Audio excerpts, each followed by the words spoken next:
Welcome to the course on solid state devices. Hello, my name is Shoham Chakraborty and I am an assistant professor of University of Engineering and Management, Kolkata. And today I am going to introduce to you a very interesting subject in electronics. You can say it is one of the most important subject in electronics, which is known as electronic devices. Okay. So electronic devices is quite interesting if you can actually interpret or if you can analyze the operation or working of different electronic devices which are used in electronics. So in this course we shall mainly discuss about the operation on different electronic devices and their physics rather. So by electronic devices we mean semiconductor devices, because semiconductors actually play a big role in the market of electronics. Okay. So without wasting any time, let us directly go into the topic, right, that is electronic devices.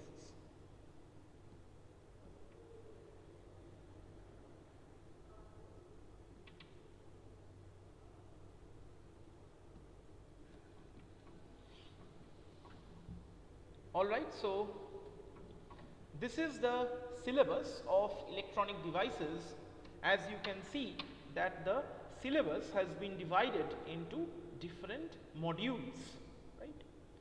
The syllabus has been divided into different modules: module 1, module 2, module 3, module 4 and module 5.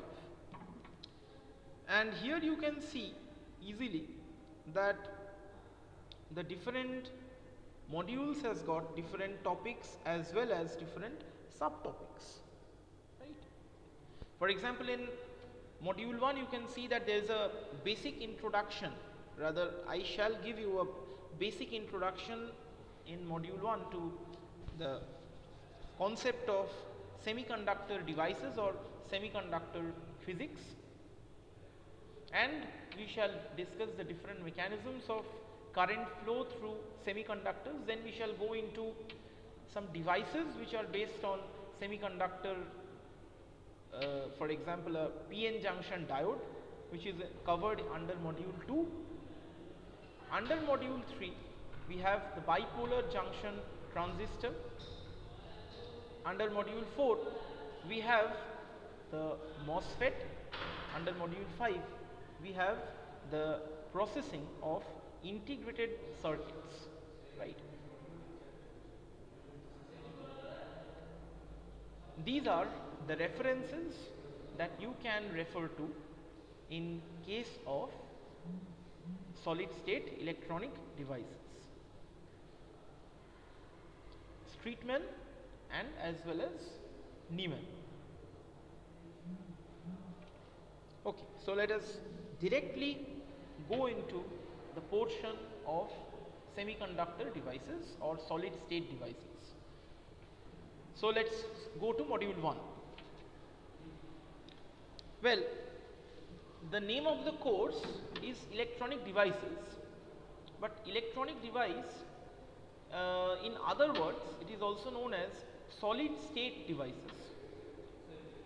Well, the term solid state or the term solid, this might seem to be a bit vague, because every device, every electronic device, for example a mobile phone, a laptop, a computer, a PC, everything around you is actually solid, right. So what does it actually mean, or how did it originate, that the term solid state device? We'll discuss about that.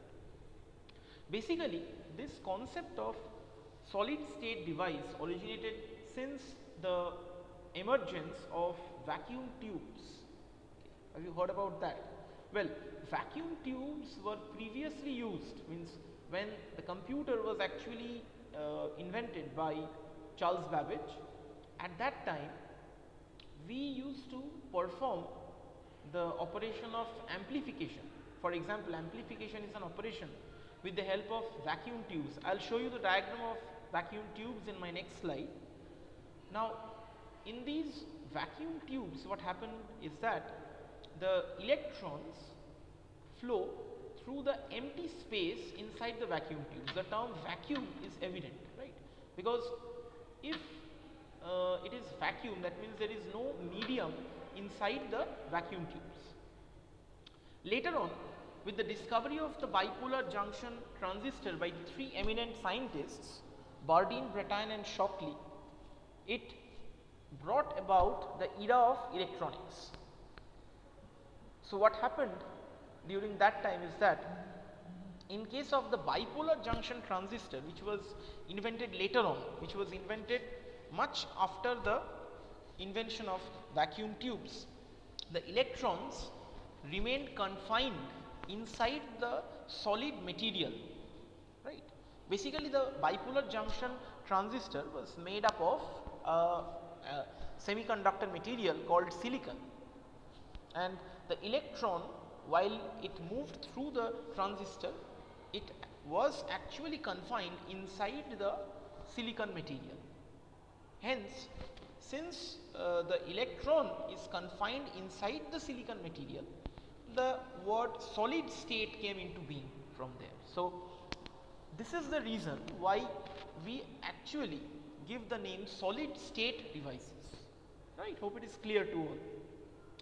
And these were the three eminent personalities. As you can see, the bipolar junction transistor, which was invented in 1947 by the three eminent scientists, John Bardeen, Walter Brattain and William Shockley. All three of them received the Nobel Prize for their work, and this actually changed the world of electronics.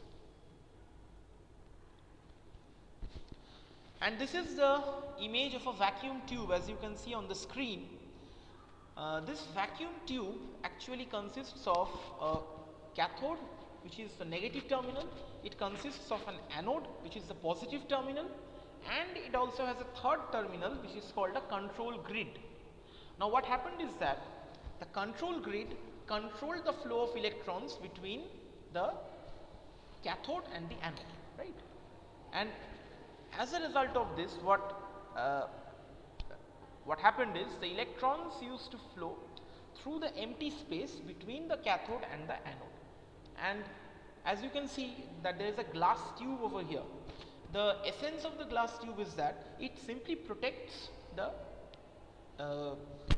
inside device, that is the cathode and the anode and the terminals, or it rather creates a vacuum inside it, right? So, the glass tube creates a vacuum inside the device so that the electrons actually can flow through the empty space. Obviously, there are reasons why there is creation of vacuum, because if electrons actually flow and it encounters with air molecules, the air molecules might get ionized and that might lead to disastrous results.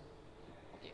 So, what might happen is that if the air molecules get ionized, it might so happen that the air molecules may get attracted to either the cathode or the anode and the terminals might get destroyed. So, that is why the concept of a vacuum tube was there.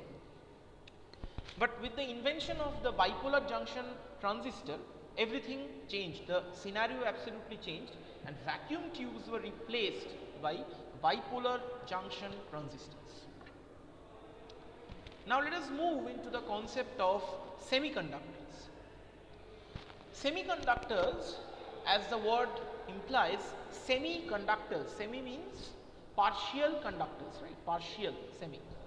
Now, these semiconductors are actually a group of materials whose conductivities lie in between a conductor and an insulator, right? And these semiconductors are actually found in the group 4 of the periodic table. I hope you remember the periodic table, right? So, it's a table where the elements are actually arranged according to their atomic number, right, given by famous scientist Moseley.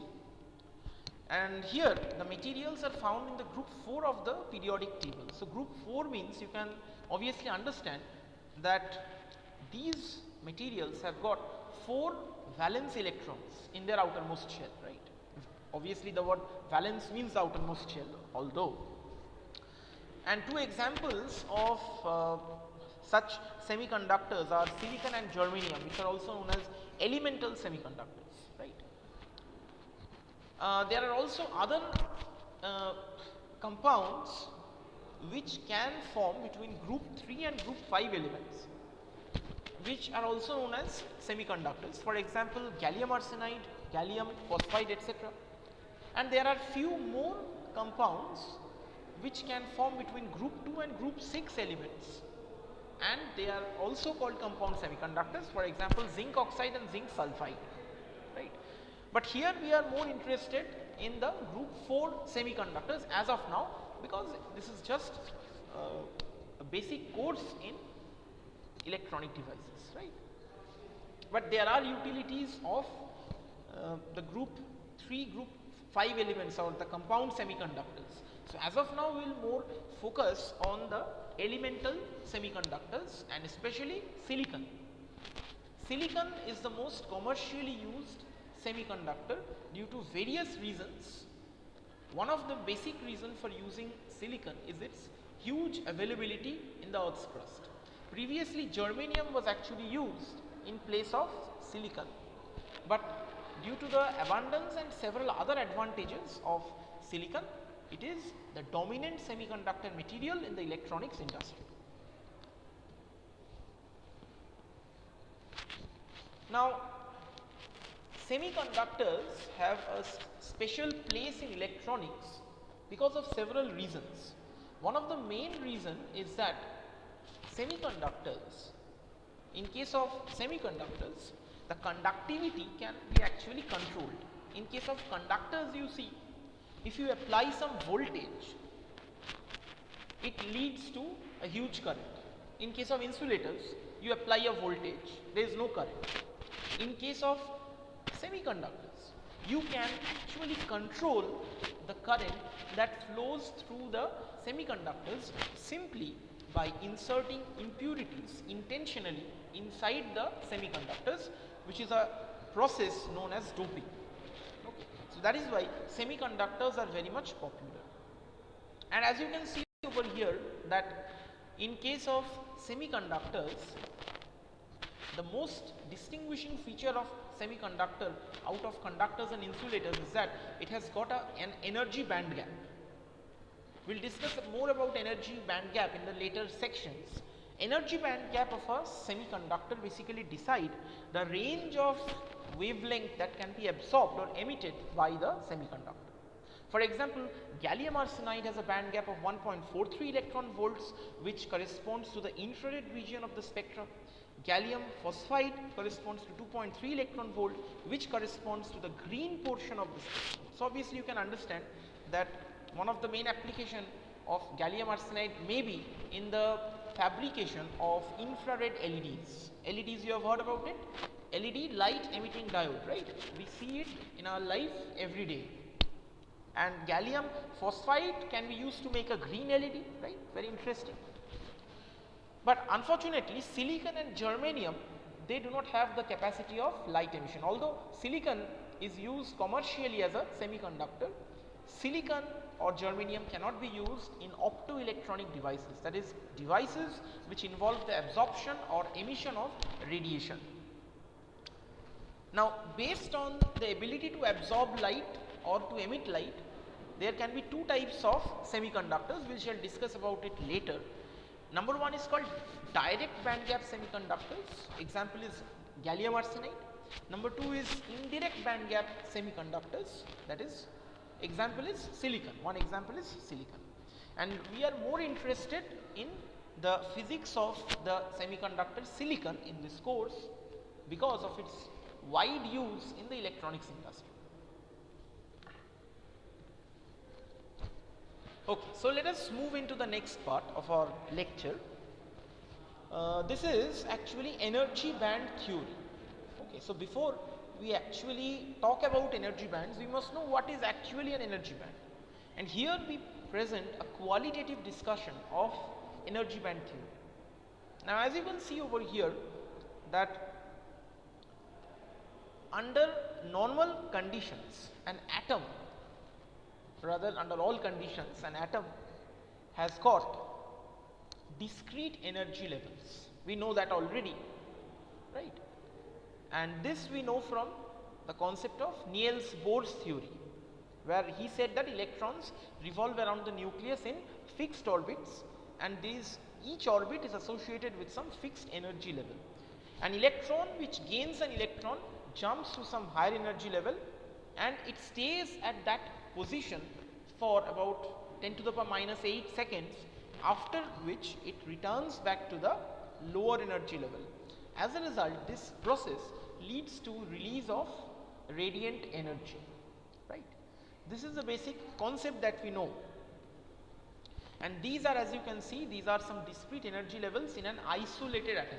By isolated atom I means it is an atom which is isolated from several atoms, or which is actually in an isolated space, that is, it is not interacting with any other systems in the universe.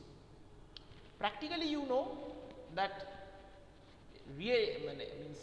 under real conditions, in case of solids, liquids, or in case of gases, they are made up of millions and millions of atoms, right? So there the atoms are not actually isolated, they are found together. So this is the case for an isolated atom. But here we are interested in semiconductors, where we do not have isolated atoms. We actually have atoms which are together, or they are found at very small intervals, right? And this is the arrangement of silicon in isolated silicon atom. As you can see that the atomic number of silicon is 14, and it has got the electronic configuration is 284. The outermost electron has 4 electrons, KLM shell, right? So this is the energy band theory. Let's just move on to that. Let's just continue with the concept of energy band theory. So I had mentioned about the discrete energy states of an atom, right? Now, when we use a material like silicon as a semiconductor, it is used as a single crystal material. There are several reasons for which we use silicon as a single crystal. Now, what is meant by crystal, by the way? Crystals are actually materials which has got regular atomic structure, regular atomic arrangement, and it has got a fixed interatomic distance. This fixed interatomic distance is actually known as lattice constant of the semiconductor. That means the distance between each silicon atom is actually fixed because of the regular arrangement of atoms, and this is known as lattice constant. That means in case of a silicon atom, you actually have a wide array of atoms arranged periodically. Now let us think of some experiment that in case of an isolated atom, you have discrete energy levels. Now when you bring those atoms together, say for example you have plenty of several isolated atoms, and you try to bring all the isolated atoms together, what's going to happen? Main thing that will happen is that each atom has got its own discrete energy level. So when we bring these atoms together, there will be an overlap in the energy levels of each atom, and this overlap will lead to the violation of Pauli's exclusion principle, which you have read in chemistry very well. Now what is Pauli's exclusion principle? Pauli's exclusion principle states that no two electrons in an interacting system can occupy the same quantum state, right? So obviously if there is an overlap of energy level, that leads to violation of this principle. As a result, what happens is that the energy levels actually get split up into different ways, right? As a result, due to the split up of the energy levels, there are infinite number of energy levels created with very small spacing between each energy level, which leads to formation of a band. Bands or energy bands are nothing but collection of several infinite number of energy levels with minimal spacing between each energy level.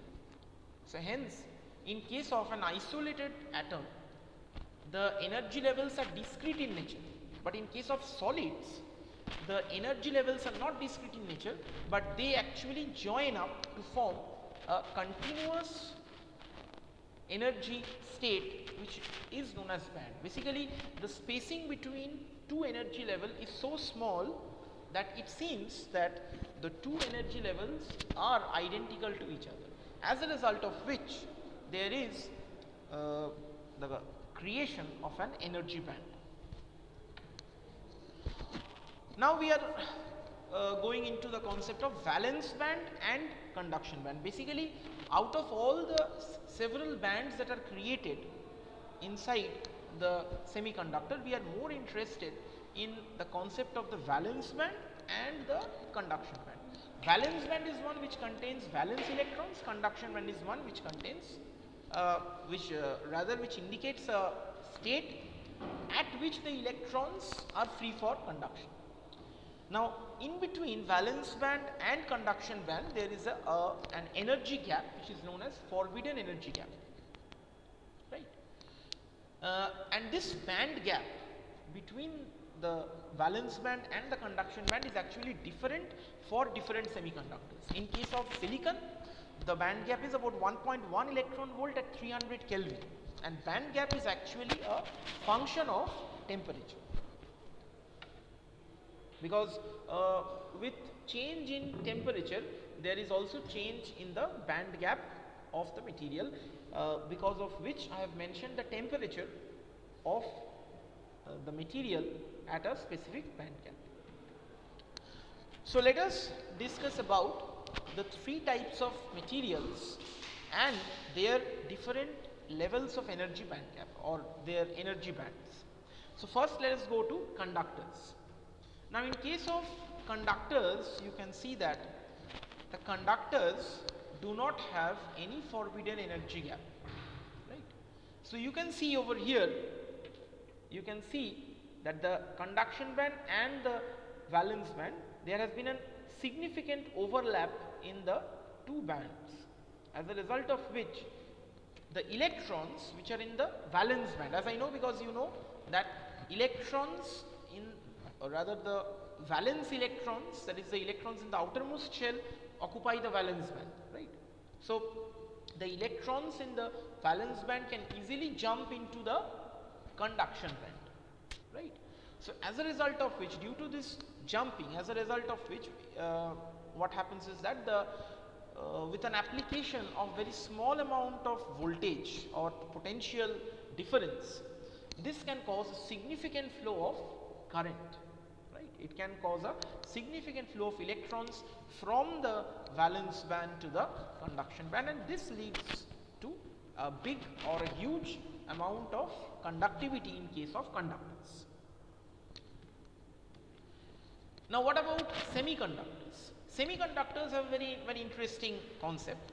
As you can see that the energy gap or the forbidden gap in between the semiconductor, this is very small actually. The valence band is filled with electrons and the conduction band is empty. This actually happens at the temperature of 0 Kelvin, which is called absolute zero, or in degree Celsius it is minus 273 degrees Celsius. So at this temperature, all electrons occupy the valence band and no electron is actually present in the conduction band. As we increase the temperature, more electrons actually jump from the valence band into the conduction band, and this leads to conduction of electrons, right? So here you can see that the gap is very small. Now the small gap actually indicates that the energy that is required to transfer electrons from the valence band to the conduction band is very small, right? The energy required is very small, and hence with a small excitation or with an application of small potential difference, obviously that potential difference must be greater than that which is applied on the conductors, you can get a flow of current in the semiconductors. So this actually implies that the conductivity of semiconductors is slightly lower than the conductivity of conductors, because in case of conductors you can give even if you give a very small amount of potential difference, that will lead to the flow of current, which is not the case in case of semiconductors. You need to give some amount of potential difference in order to overcome the energy barrier so that the electrons can jump into the conduction. And here the conductivity of the semiconductor is usually on the order of 10 to the power 2, that is 100 mho per liter. And now to the last group of materials, that is insulators. Now as you know, insulators are substances which do not allow current to flow through them. Okay, that's a very old definition, although but this actually helps us to understand how these insulators behave, right? Because insulators do not have the availability of free electrons, as we all know from physics. Now in this insulator, the forbidden gap is very large, as you can see.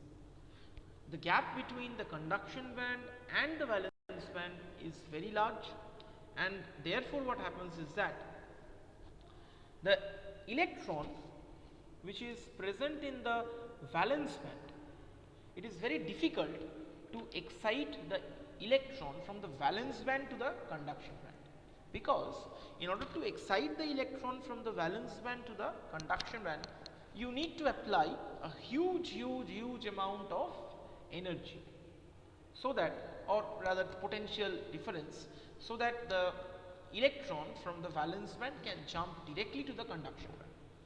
Now to do this is quite difficult, and therefore insulators do not conduct current at normal conditions of temperature. Normal room temperature is about 300 Kelvin, right? So at that temperature we hardly get to see any insulators performing the process of conduction, right? So this was actually a brief overview of the basics of semiconductor devices. In my next lecture I shall basically try to go deeper into the concept of semiconductors, how the bonding actually takes place in semiconductors, and how does current flow or current conduction takes place in semiconductors. So for the time being, thank you for listening to me with patience, and goodbye.